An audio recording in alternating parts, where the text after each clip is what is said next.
Okay, so here the following question. Actually, this question was asked by someone who has a non-Jewish relative. She is a Geyoris, and so she has non-Jewish relatives, and they are going to come to visit. And she's asking if they if they cook in her microwave, does that become a problem of bishul akum? And I told her that really, with derech klal, people use microwaves for warming up food, for defrosting, for reheating, and in that setting, it's not a problem of bishul akum in any case because it's just reheating. But what would happen if you actually would cook from raw a choshev of food? If you'd cook a steak in a microwave oven, is that called bishul akum? A choshev of food, you cooked it in a microwave. So you, if you have a goy who cooked food from raw in a microwave, is that called bishul? And what's the question? The question here is because the microwave doesn't work doesn't use conventional heat. It's using friction. It's going to, don't ask me more details about the molecules getting bregas with one another and then rubbing each the other way, but it's not using conventional form of cooking.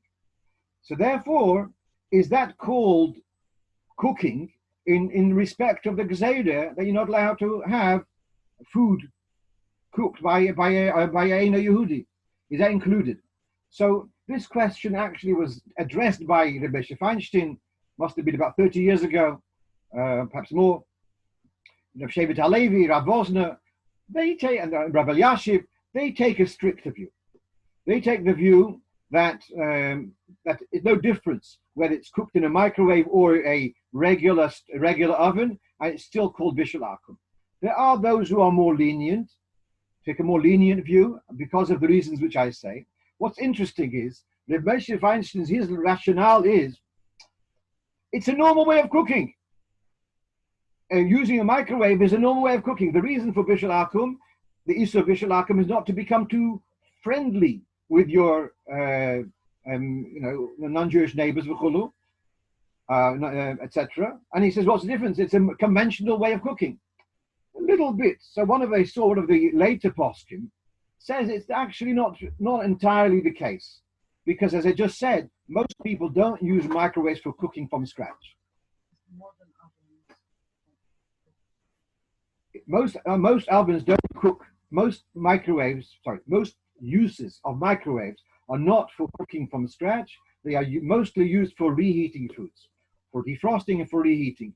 Therefore, to say that it's a roiv people cook in microwaves perhaps was a little bit wishful thinking 30 years ago. I don't think that bears out in today. What does now become interesting, though, induction cooking.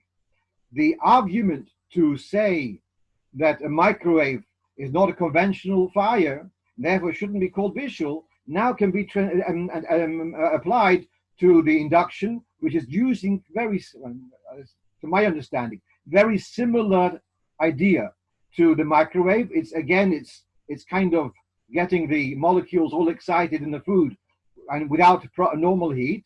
But I think induction is becoming a very popular form of cooking, and therefore certainly the Machmirim, Rabbi Elyashiv and Shevet Halevi and Reb Moshe, they certainly would say if the fact that it's not using conventional fire doesn't change, it should be Isra Bishul Akum.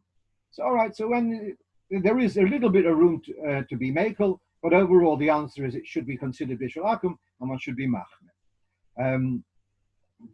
Just since I mentioned about these induction cookers, they are probably beautiful when it comes to practicality, but they are such a problem for halacha if you have a goyish chef, because normally what happens in a kosher kitchen when you have a goyish chef? So you have a fire which he lights the fire with the induction stoves. Every time you take it off, it's off. You open it, you put it on. The fire goes on again. It's every time that you'd have to have a yid there the whole time. You couldn't have a goyish staff member cooking in your house or in your facility with induction oven. It's similar with some of these commercial ovens. The similar thing that whenever you open them, they switch off and it switches on when you close it, starts raising a problem with visual outcome, which is beyond what I was planning to talk about today. Okay. Can I So can I ask about the induction? Because the way it works, actually, it induces. There is in the plate a method of inducing, and it has to be a very specific type of saucepan or container, and then that heats up. So in other words, the actual surface of the induction, in theory, doesn't get hot. It's the Kaylee that's on top of it becomes the heating element Is of the that so? food. I didn't realize. I thought it's similar to the microwave. Okay. No. I mean, I don't know. I don't know what the answer is. But I'm asking, does that apply to the induction of the chief rabbi as well? David, wrong form. Okay. Should I say you're warm? Okay.